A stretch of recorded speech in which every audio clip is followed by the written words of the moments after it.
What's up guys, and welcome back to Lincoln, where we've made it to the January transfer window. As you can see, there have been some sales. Timo Horn, I believe his first name's Timo, possibly. Horn, from Cologne, goalkeeper, to Real Madrid for £65.6 million, which is a lot of money to be spending on a goalkeeper, but, you know, then again, we've had a transfer of Thomas Lemar that hit 108 million in this so far, so 65 million for I don't know what his potential is actually. I think he's pretty decent, but I'm not sure how good he can actually be. But yeah, 65.6 million is a lot of money. Morata as well. Somehow Everton have found themselves near enough 50 million to buy Morata, so that's a thing. And Rabiot from PSG to AC Milan for 44 million. So that's the top deals of this window so far, and yeah, some pretty decent ones. Nothing absolutely outstanding, but, you know, some interesting deals. Now, I think the weirdest thing I noticed in this last few months of this career is that Watford, not only are Watford, where am I going? Table, there we go. Not only are Watford top of the league, they have Raheem Sterling. I played them like about 4 or 5 weeks ago in this, and they had Raheem Sterling, who pretty much single-handedly tore my team to bits. And I don't even know how they got him. Like, he's valued at about 50 million, and they somehow managed to sign him. So, God knows how Watford managed to get 50 million to sign Raheem Sterling, but they managed it. And given that they've now got him, they're quite comfortably sitting top of the league. Well, I say comfortably. They are sitting top of the league. But yeah, it's kind of ridiculous, really, that they even managed to get him in the first place. But the league is still pretty much all over the place. It's started to sort itself out a little bit. Spurs have made it up to second now. Chelsea actually made it up to second and then have fallen back off again. Man City have made it into the top 6, which is pretty decent for them. But it's still completely rubbish down the bottom end. Like, Arsenal are 12th, Southampton 13th, fair enough. Liverpool 14th. And Man United have made it up to 11th, but Liverpool have managed to make it out of the relegation zone finally. But it's still like all over the place, completely all over the place. Liverpool have still only managed to win 6 games all season. It's ridiculous, absolutely ridiculous. But we've started to struggle in these last few games and have actually failed to score goals. That's the biggest problem with us. We've been really struggling to score goals, and it's meant that we've fallen off the top of the table. So we're about 4 points behind Watford now. We did go through a bit of a period of pretty tough games, but yeah, we've just been struggling. A lot of teams have been coming up against, have just been sitting absolutely parking the bus, and it's impossible to break them down. So, we're already out of the FA Cup. Already. It's absolutely ridiculous. You can't even see it. We've not even got to the round 16 yet, and we're already out of the bloody FA Cup. So that happened to Stoke. It was 1-0 against Stoke. They just sat there, defended like crazy, and managed to catch us with one attack. I think it was their only bloody shot, and they managed to score. We just couldn't do anything. There was nothing we could do. We tried our hardest, but we just couldn't break them down. Every time we went forward, they managed to get the ball off us, and there was just nothing we could do. And the same went for the bloody Carabao Cup. So we're out of that. We lost 5-2. 5-2 to Wolverhampton. I mean, that's over 2 legs. But we lost 3-0 in the first leg, and it got to about the 80th minute, and it was still 0-0. They got 1 goal, and then they went and scored 2 more straight after that. And the most annoying thing is, it wasn't like we weren't creating. We were creating chances. It was just, they were all getting blocked because they were just parking the bus like mad. And if they did make it through, their goalkeeper was in the form of his life. Like, everything was like the most outrageous saves you've ever seen. And then the same happened in the second leg. Although, having said that, in the second leg, we actually brought it back to 3-2 by half-time. So it was 3-2 on aggregate going into the half-time. We did alright, you know, got ourselves back into a good position to try and take that and get ourselves level so we could at least take it to extra time, if not win it. And then we came out in the second half. I think at half-time they had 1 shot in the entire first half. In the second half, they had 1 shot, scored, and then from there, they woke up and decided, oh, let's actually play, and scored 2 more. And it's like, well, not 2 more, but they scored another one, and we just couldn't do anything with it. Like, we were 1 goal away from drawing it up and taking it to extra time potentially, and they just somehow managed to just then eventually realise, oh, we should probably play, and turned up and actually like just went and scored. And because we were playing so high, trying to get ourselves that third goal, it was just so easy for them to get in and score, and it was so frustrating, so frustrating. But anyway, we're out of that cup, unfortunately, so we're out of both cups. The only thing we've got left to fight for is Premier League, which, to be honest, is probably going to be a challenge, to say the least, to try and win the Premier League at this rate. Given that Spurs and City and Chelsea are both up there as well, I think it's probably going to be a challenge to win the Premier League this season. So I think if we can finish top 4, that's a success. I think that's a successful season. But we'll see how it goes. It would be nice if we actually started scoring a few goals anytime soon. But we shall fire through the remaining hours of transfer window and see what happens. Right, so immediately, Tottenham have just signed Isco for 72.4 million.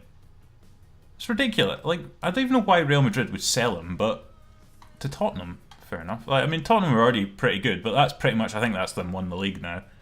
They've signed Isco. I mean, they were already the best team that you would expect. I would say they're probably favourites to win the league at this point, given that they're sitting second, only 3 points behind Watford. So I think they're definitely favourites now to win the league. So, well, if they weren't already favourites, having signed Isco, they are now 100% favourites to win the league.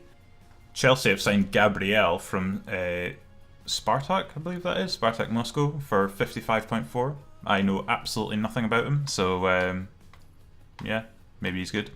I mean, you've spent 55.5 million, I would expect him to be half decent. Hang on, I've just noticed that Arsenal have sold Ozil, so we need to find out where he's gone now. Atletico? So he's gone the long way from Real Madrid to Atletico Madrid via Arsenal. That's interesting. He's still 86 rated. He's 32, so he's got about a year or two left in him at most. So yeah, I don't know how much they paid for him. Can we find out? 35.5 million.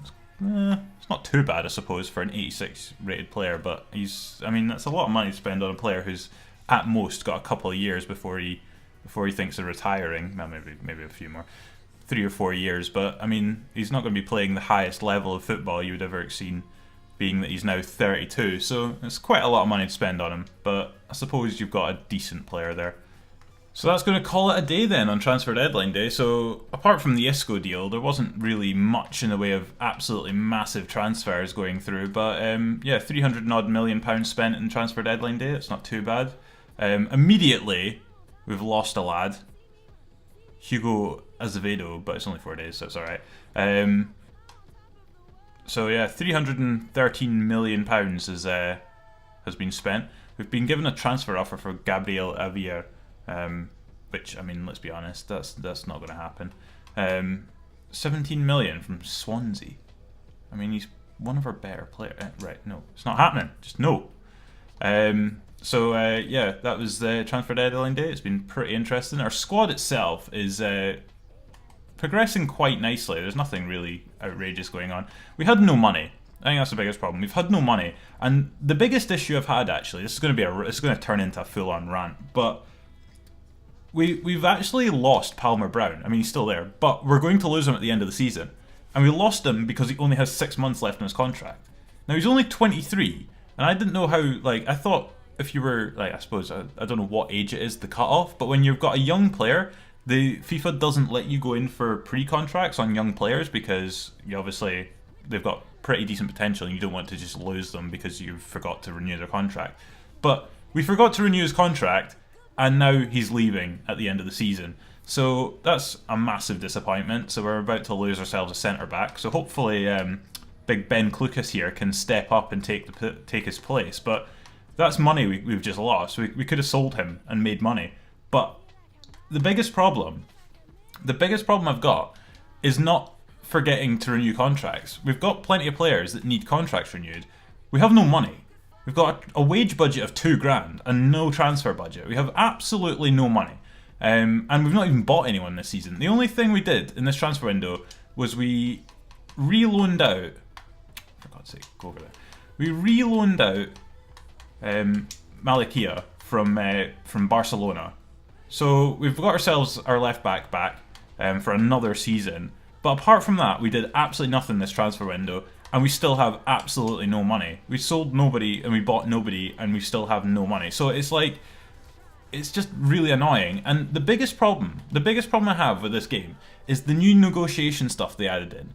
Because it's like, oh yeah, it's great. You get to like negotiate and you get to see your players and stuff like that, and like your manager, and you go through a whole like series of negotiations with them. But the biggest problem is you'll go into a negotiation to renew the contract with a player, and he's on like 440 quid a week because he's a youth player just come up to the first squad. But because you've been playing him for the last like season and a half, he's now like 72 rated. He's got like, you know, he's playing first team football all the time, and you have absolutely no idea what his expectations are in terms of wage. So you go into a negotiation with him, he's on 440 quid a week, don't forget that, right? 440 quid, absolutely nothing, right? So you're like, well, okay, we'll pay you, let's say, 6 grand a week. That's a massive increase when you're usually getting paid 440. We'll give you 6 grand a week. And they turn around and go, absolutely not, that is insulting. We're going to walk out of this and we're not going to negotiate with you further for at least like another like month or something. Then they'll come back and you can actually negotiate with them. But you've got no idea what their expectation is. Sometimes they'll say, oh, that is like, we're expecting something more like 25 grand. And you're like, what? Like, you're on 440 quid a week. You should be happy to get something. So it's just annoying because you go into these negotiations and you have no idea what that player is expecting to get paid. So you've got no benchmark whatsoever. You're just kind of like pulling a number out your arse and going, yeah, this sounds about right. And then they turn around and go, that's nothing close to what we were expecting. It's like, well, I've got no idea. I have no idea what it is you want. So how about an actual negotiation? Instead of you just going, that's insulting, given that you're on 440 quid a week, give us some sort of idea of what it is you actually want. It's just, Anyway, rant over. It just means that we have a lot of players who have only got 6 months left in their contract, and I'm struggling, even if I had the money, I'm struggling to renew their contracts because I'm either massively overpaying them just to get them so that they actually say yes, or they just keep saying no. And it's the most frustrating thing in the world because I've just been bringing them through from my youth team. There's no benchmark whatsoever as to how much they should be getting paid per week. So it's just an absolute nightmare. And then it results in things like that where I've got a really good young centre back who we could probably, if he wanted to leave, we could sell him and get about 15 million for. And we're now losing him on a free because he only had 6 months left in his contract because I couldn't get him to renew. It's just, it's so frustrating. So frustrating. It's just like, make it a bit more, like give an estimate. Give an estimate of what they should be expected to be paid. Don't just give us nothing and expect us to try and just pluck a number out of the air. It's, Anyway, I've ranted enough. So that has been the January transfer window, 2021. So we're still doing alright. We're on track to at least hopefully finish top 4. But we really need to start scoring some goals again. What's happened in the last couple of weeks has given me the idea that we definitely need somebody, like a different kind of striker. Somebody like really, like just muscly. That's a really bad way of pronouncing that. Muscly and like just strength-wise, who we can stick up front in the last 10 minutes of a game if we need a goal and just dominate defenders and try and get ourselves a goal. We need a Peter Crouch is what we need. Somebody 17 feet tall just to knock the ball in the net.